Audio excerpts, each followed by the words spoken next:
Ladies and gentlemen, colleagues, friends, good morning and thank you for being here. 2 years ago today, United Nations premises in Algiers was brutally and senselessly attacked. We are gathered here this morning to mourn the terrible legacy of December 11th, 2007, and to remember those who died, and to express our unwavering solidarity with the families of all the victims and with those wounded in the attack. Many still bear the scars, indeed not only physically, but scars in their minds and in their hearts.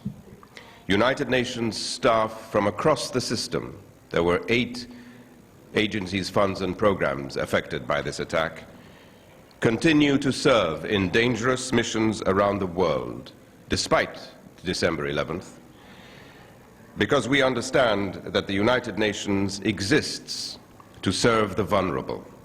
Ladies and gentlemen, if you will allow me, I will now read the names of the 17 friends and colleagues who lost their lives on December 11th, 2007.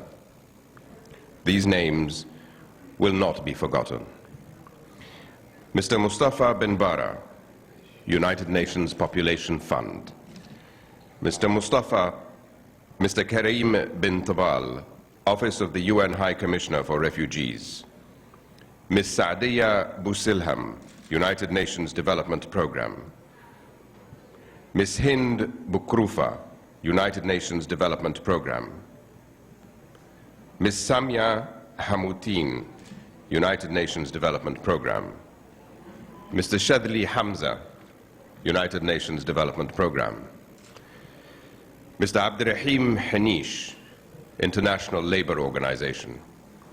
Mr. Muhammad Khiladi, United Nations Development Programme. Mr. Muhammad Lasli, United Nations Industrial Development Organization. Ms. Jean Luna, World Food Programme.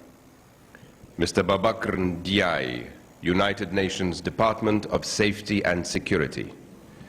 Mr. Stephen Olejas, United Nations Development Programme. Mr. Jamal Rezoug, United Nations Development Programme. Mr. Kamel Sait, United Nations Population Fund. Mr. Hakim Silarbi, Joint United Nations Programme on HIV/AIDS. Mr. Nabil Slimani, Office of the UN High Commissioner for Refugees, and Mr. Adnan Suela, United Nations Population Fund. We will remember them always. Excellencies, dear colleagues, dear friends, we are here to remember and pay tribute to the dear colleagues and friends who lost in the horrific bomb attack in Algiers 2 years ago today. It seems such a short time ago that I was in Algiers meeting the traumatized family members and colleagues of those who were killed. I will never forget the sadness and anger I felt that day. The attack has caused a suffering and grief that will never go away. Nothing can ever justify a wanton killing and destruction. Our colleagues who died were working on the full spectrum of UN issues, from food security to human rights and industrial development. In every case, they were devoted to helping people of Algeria to build better lives for themselves and their children. I salute them as well as those who are continuing their work with dedication and professionalism.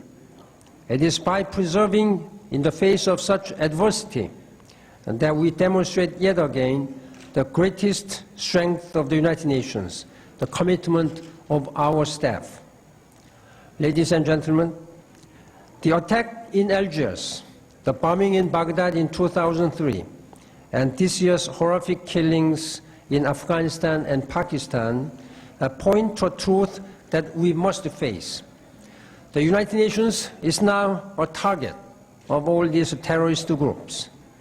We are still considering all the implications of this fact. This is rightfully a cause of great concern to all United Nations staff.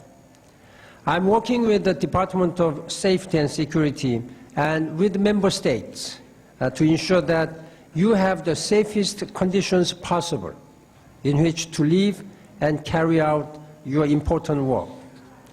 United Nations staff on the ground throughout the world,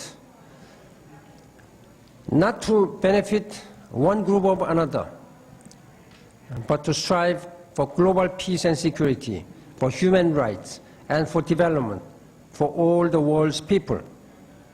We are there to realize the great ideals found in the UN Charter. The men and women whose loss we mourn today embodied those ideals. We remember them with pride.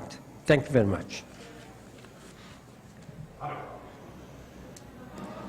In good faith.